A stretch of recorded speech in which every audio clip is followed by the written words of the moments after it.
उनकी दो मांगें थी कि सीबीआई से जांच होनी चाहिए, परीक्षा निरस्त होनी चाहिए। पहली मांग जो सीबीआई वाली है, वो तत्काल सीबीआई को संस्तुति कर रहे हैं।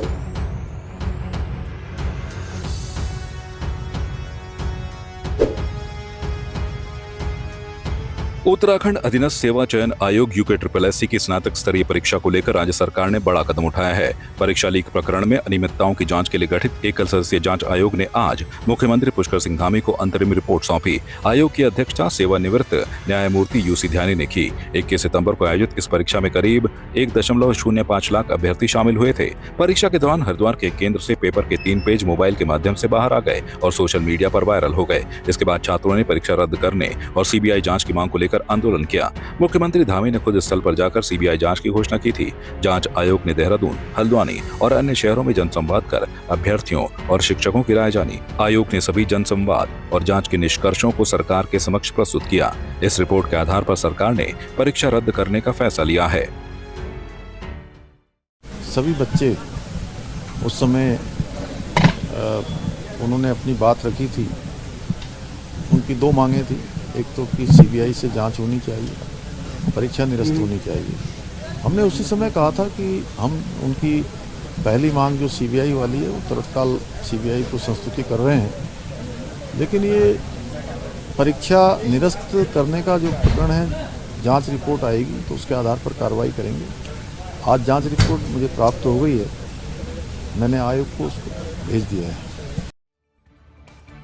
पौड़ी मुख्यालय में अखंड सौभाग्य का पर्व करवा चौथ को लेकर महिलाओं में खासा उत्साह देखने को मिल रहा है। बाजारों में दिन भर महिलाओं की खरीदारी से रौनक बनी रही। महिलाएं हाथों में डिजाइनर मेहंदी लगवाती और व्रत समापन की सामग्री खरीदती नजर आई। जिलाधिकारी स्वाति एस भदौरिया और नगर पालिका अध्यक्ष हिमानी नेगी ने महिलाओं को करवा चौथ की शुभकामनाएं देते हुए कहा कि यह पर्व पति की लंबी उम्र और वैवाहिक सुख समृद्धि की कामना का प्रतीक है। उन्होंने बताया कि महिलाएं निर्जला व्रत रख शाम को चांद देकर पूजा अर्चना कर व्रत खोलती हैं।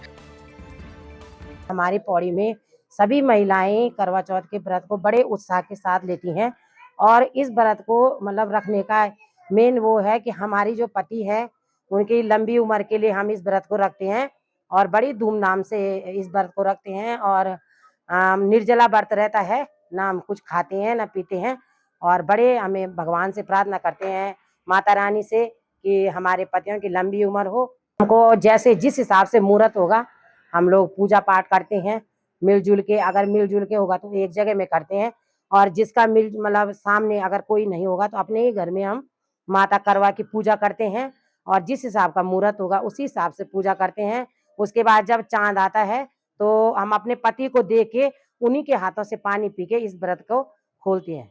तो क्या बहुत रौनक देखने को मिल रही है, क्योंकि जहाँ तक पति पत्नी के रिश्ते का सवाल होता है ना, तो पत्नियां हमेशा ही पतियों के लिए अच्छी कामनाएं रखती हैं। तो इसीलिए उनकी उम्र के लिए ये करवा चौथ का व्रत रखा जाता है। इससे ये मतलब नहीं है कि कहीं अब एक कंट्रोवर्सी भी आजकल देख रहे हैं, बोल रहे हैं कि ये हमारा नहीं है, हमारे संस्कारों में नहीं है, लेकिन उसके पीछे की भावनाएं देखें अगर, तो अपने पति के लिए जो पत्नियां हैं वो व्रत रख रही हैं तो बहुत उत्साह से रखती हैं, मेहंदी लगाती हैं, सजती हैं, धजती हैं, बहुत सारे शॉपिंग कर रही हैं और बहुत खुश देख रही हैं। तो मतलब एक जो हर्षोल्लास जो देखा जा रहा है ना वातावरण में, वो बहुत ही अच्छा देखा जा रहा है। इसमें आज बहुत ही पावन पर्व है करवा चौथ का और इसके लिए जो हमारे पूरे पौड़ी शहर में भी लगातार महिलाओं की काफ़ी जो शॉपिंग आदि में बहुत भीड़ भाड़ भी देखी जा रही है और काफ़ी दुकानें आदि लगी हैं। तो सभी लोगों द्वारा इसका अच्छे से ये काफ़ी धूमधाम से ये त्यौहार सेलिब्रेट किया जा रहा है। तो इसी उपलक्ष्य में मेरा सभी को करवा चौथ की शुभकामनाएं भी मैं देना चाहूँगी। जनपद उधम सिंह नगर के खटीमा में कांग्रेस कार्यालय में नेता बनो नेता चुनो कार्यक्रम आयोजित किया गया। कार्यक्रम का उद्देश्य राहुल गांधी के सपनों को साकार करते हुए युवाओं को राजनीति की मुख्य धारा से जोड़ना है। जिला कोऑर्डिनेटर विनय प्रताप सिंह ने बताया कि यह चुनाव प्रक्रिया कर्मठ, ईमानदार और समर्पित युवाओं को नेतृत्व का अवसर देने का माध्यम है। उन्होंने कहा कि भारतीय युवा कांग्रेस देश का पहला राजनीतिक संगठन है जो आंतरिक लोकतांत्रिक प्रक्रिया से योग्य नेताओं का चयन करता है। हमारे राहुल गांधी ने कहा था कि नेता चुनो और नेता बनो, तो उसके माध्यम से यूथ कांग्रेस का एक चुनाव, कांग्रेस की इकाई है यूथ कांग्रेस। तो उसमें क्या है कि 2025 का जो चुनाव कांग्रेस के माध्यम से होना है, विद IYC ऐप के माध्यम से होना है। ऑनलाइन मेंबरशिप होगी और ऑनलाइन मेंबरशिप होगी हमारे जो 18 से लेकर 35 के एज के जो युवा साथी हमारे वो इसमें भागीदार रहेगी। उनकी चुनाव ब्लॉक स्तर में होगा और क्या कहते हैं नगर पालिका, नगर निगम और क्या कहते हैं जिले स्तर और प्रदेश स्तर, ये सारे वोट हमारा एक मेंबर करेगा। ऑनलाइन के माध्यम से ही वोटिंग होगी और इसकी नामांकन जो डेट है वो 24 तारीख से 30 तारीख तक है। और इसी के माध्यम से हमारे ज़िले वाइज पर्यवेक्षक बनाए गए हैं, तो हर ज़िले में जाके ये जो राहुल गांधी का है ये पोस्टर है, इसकी हमने लॉन्च किया है। इसके माध्यम से हम जगह जगह जाके जो युवा आगे आना चाहता है, लोकतंत्र को बचाना चाहता है, उसके माध्यम से हम इसमें मैंने बहुत सारी चीज़ें हमने लिखी हैं कि कैसे कैसे प्रक्रिया होगी करके, उसमें मैं आपको कॉपी भी दे दूँगा। आज हमारे वहाँ पर्यवेक्षक आए थे, उसी की हमने आज मीटिंग भी रखी थी और ये मीटिंग हर विधानसभा वाइज होनी है। और अभी रुद्रपुर में भी प्रेस कॉन्फ्रेंस हुई थी, इसके माध्यम से यूथ कांग्रेस का चुनाव डेट आ गई है, जो उसमें चुनाव में नेता बनना चाहता है भागीदारी करें। मेंबरशिप के लिए है ये। अभी तो इसमें है जो सिर्फ हम 8 अक्टूबर से 14 अक्टूबर की मेंबरशिप ड्राइव है, जो मीडिया के माध्यम से हम हर जगह जाके प्रेस कॉन्फ्रेंस करेंगे और बताएंगे कि भाई राहुल जी का जो सपना है नेता बनो, नेता चुनो। तो इसके माध्यम से हम ये चीज़ कर रहे हैं। राहुल जी का सपना है कि हर आदमी अपने ब्लॉक में, ब्लॉक वाइज, विधानसभा वाइज और जिले वाइज और प्रदेश का चुनाव इसको लड़ सकता है। जो इसकी डेट है नॉमिनेशन की 24 अक्टूबर से 30 अक्टूबर तक है, 5 तक। उसके बाद 10 नवंबर से और 9 दिसंबर तक इसकी मेंबरशिप होगी। जो मेंबर बनेंगे वही लोग इनको वोट करेंगे। ये पूरी प्रक्रिया है। जो भी युवक युवतियाँ जो भी इसका चुनाव लड़ना चाहते हो, जो नेता बनना चाहते हो, इसके लिए एक लोकतांत्रिक तरीके से राहुल गांधी जी का एक प्लेटफॉर्म है यूथ कांग्रेस, जिससे आप अपने क्षेत्र की समस्या उठा सकते हैं और जिला स्तर, प्रदेश स्तर तक और ब्लॉक स्तर तक अपना मुकाम हासिल कर सकते हैं। पर्यटन नगरी मसूरी में पुलिस ने चलाए जा रहे ऑपरेशन लगाम को लेकर विवाद खड़ा हो गया है। स्थानीय व्यापारियों, भाजपा मंडल और सामाजिक संगठन ने इसे जनता के उत्पीड़न की कार्रवाई बताते हुए पुलिस प्रशासन के खिलाफ विरोध शुरू कर दिया है। शुक्रवार को भाजपा मंडल अध्यक्ष शरद अग्रवाल, व्यापारी नेता जगजीत कुकरेजा और राजीव अग्रवाल के नेतृत्व में प्रतिनिधिमंडल ने कोतवाल देवेंद्र सिंह चौहान से मुलाकात की। उन्हें पुलिसकर्मियों पर अवैध वसूली, अभद्रता और मनमाना चालान काटने के आरोप लगाए। कि हाल ही में कुछ ऐसे प्रकरण आए हैं जिसका हमें विरोध करने की आज एक मजबूरी है। मसूरी पुलिस द्वारा हाल ही में कुछ हमारी युवक साथियों के साथ और जो कुछ हमारे मसूरी के नागरिक हैं उनके साथ उनका उत्पीड़न किया जा रहा है, उनका शोषण किया जा रहा है, उनको परेशान किया जा रहा है। मामला खासकर 2 व्हीलर बाइक्स का है, 2 व्हीलर स्कूटीज़ का है। इसमें देखा गया है कि एक हेलमेट ना होने पर भी गाड़ी को सीज कर दिया गया, 3500 रुपये का चालान कर दिया गया। और मसूरी की भौगोलिक स्थिति के हिसाब से और मसूरी पुलिस के प्रशासनिक अधिकारियों के हिसाब से समस्त इस प्रकार की बाइक जो सीज़ होती है, स्कूटी सीज़ होती हैं, गाड़ी सीज़ होती हैं, वो देहरादून से छूटती हैं। एक आम आदमी का, एक आम युवक का देहरादून जाकर अपनी बाइक को छुड़वाना बहुत ही परेशानी से भरा एक सबक रहता है। और हमने खासकर देखा है जब सिर्फ एक मामूली सी बात जहाँ हेलमेट नहीं है, जबकि मसूरी पुलिस द्वारा मसूरी के 2 किलोमीटर के पूरे दायरे में हेलमेट को माफ़ हमेशा से किया गया है, क्योंकि लोकल स्थानीय नागरिक हैं, घर से निकलते हैं, बाज़ार आते हैं, बाज़ार से वापस घर चले जाते हैं। तो मुझे समझ नहीं आ रहा है, कुछ पुलिस के जो कर्मी हैं, कुछ एक नए हमारे एसआई हैं, कुछ कांस्टेबल हैं, जो बहुत ही मसूरी पुलिस की छवि ख़राब कर रहे हैं। पुलिस की छवि ख़राब करते हुए मसूरी के नागरिकों का उत्पीड़न कर रहे हैं, परेशान कर रहे हैं, वसूली कर रहे हैं। और हमने आज एक चेतावनी दे दी है कि अगर जल्दी मसूरी पुलिस ने अपना रवैया ठीक नहीं करा और ट्रैफिक व्यवस्था को सुचारू नहीं रखते हुए इस प्रकार की चालानबाजी करते रहे, तो एक बड़ा आंदोलन हम हर हिसाब से, हर हाल में मसूरी पुलिस के खिलाफ करेंगे।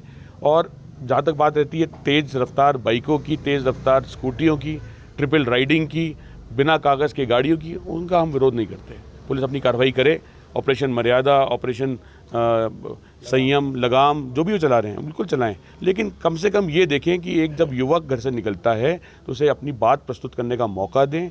हर युवक का उत्पीड़न ना करें, हर युवक को संदेह की दृष्टि से ना देखें। वो मसूरी का नागरिक है, हमारा बच्चा है वो। देखिए, ट्रैफिक को लेकर कुछ सुझाव आए थे व्यापारियों की तरफ से और कुछ शिकायतें भी हैं, तो मैंने कहा शिकायतों का निस्तारण करने के लिए जो भी हमारे स्तर से प्रयास होगा हम करेंगे। और सुझाव आमंत्रित किए हैं जनता से, अन्य जो भी पदाधिकारी हैं, चाहे व्यापार मंडल के हों या होटल एसोसिएशन के हैं, तो उनके जो भी बेहतर सुझाव होंगे उनमें अमल करने का प्रयास करेंगे। और चूँकि त्योहारी सीज़न भी आ रहा है, तो जो भी फोर्स हमारे पास अवेलेबल है उसका अधिक से अधिक उपयोग करके सुचारू व्यवस्था बनाने में जो भी सहयोग पुलिस की तरफ से होगा, जन सहयोग से वो हम सब कार्रवाई संपन्न करेंगे। जी, मैंने सभी कर्मचारियों की मीटिंग ली थी और मैंने कहा था कि पर्यटक स्थल में हम ड्यूटी कर रहे हैं, तो हमारा व्यवहार इस तरह से होना चाहिए कि जो उत्तराखंड पुलिस की छवि है वो पूरे देश प्रदेश में जाए तो बेहतर जाए, लगे कि वहाँ जो पुलिस कार्य कर रही है, देहरादून पुलिस, उत्तराखंड पुलिस, तो इसका जो पॉजिटिव इम्पैक्ट है वो पब्लिक पे जाए। जी, ये दुर्घटना इत्यादि इतनी ज़्यादा बढ़ जाती हैं रैश ड्राइविंग से, दूसरा शराब पीकर वाहन चलाने से, तो इस संबंध में हम अपने स्तर से जागरूकता कार्यक्रम चला भी रहे हैं और भविष्य में चलाएंगे भी। बाकी जो चालानी कार्रवाई है, अगर गलत तरीके से रैश ड्राइविंग या अन्य शराब पीकर वाहन चलाने वाली बात है तो उन पर आवश्यक विधिक कार्रवाई हम करेंगे। बेरनाग के राय आगर भूल की अध्यारी मोटर मार्ग की बदहाल स्थिति को लेकर क्षेत्र के 1 दर्जन गांवों के ग्रामीणों ने नाराजगी जताई है। पूर्व जिला पंचायत सदस्य दिवाकर रावल के नेतृत्व में ग्रामीणों का प्रतिनिधिमंडल तहसील कार्यालय पहुंचा और एसडीएम यशवीर सिंह को ज्ञापन सौंपा। ग्रामीणों ने बताया कि पीएमजीएसवाई के तहत ब्रिटकुल द्वारा 10 किलोमीटर सड़क निर्माण का कार्य 1 दशक पहले शुरू हुआ था, जिसे वर्ष 2022 तक पूरा होना था, लेकिन अब तक अधूरा है। जो निर्माण हुआ है उसकी गुणवत्ता बेहद खराब है। जो एक लोगों के बहुत बड़ी आंदोलन द्वारा सड़क बनी थी, लेकिन इसमें जो ब्रिटकुल एजेंसी जो इसमें काम कर रही है, इसका जो द्वितीय चरण का काम, स्टेज 2 का काम जून 2022 में काम मतलब काम खत्म हो जाना था, लेकिन अभी बहुत समय, इतना 3 साल बीत जाने के बाद भी अभी सड़क में नहीं काम चल रहा है और नहीं काम अभी पूर्ण होने की स्थिति में है। इसलिए आज हमने एसडीएम साहब को ज्ञापन दिया कि जो हमारी जो इस सड़क हेतु एक तकनीकी टीम गठित कर इसकी जांच की जाए, इसकी गुणवत्ता की जांच, साथ ही जो संबंधित विभाग से हमको लिखित दिया जाएगी ये कार्य कब पूर्ण होगा। हम अपने भूल के दिल्ली मोटर मार्ग रायगढ़ से भूल के दिल्ली मोटर मार्ग के बारे में आज यहाँ पर एसडीएम महोदय को ज्ञापन सौंपने आए थे। ज्ञापन सौंपने का मुख्य कारण ये था हमारा कि हमारी जो रोड बन रही है, न उस रोड में काम चल रहा है और न ही कहीं पर कोई काम संतुष्ट न रहे। आए दिन उस रोड में कहीं ना कहीं कोई दिक्कत रहती है, आने जाने वाले राहगीरों को भी परेशानी रहती है, घर पहुंचने का उनको भरोसा नहीं रहता है।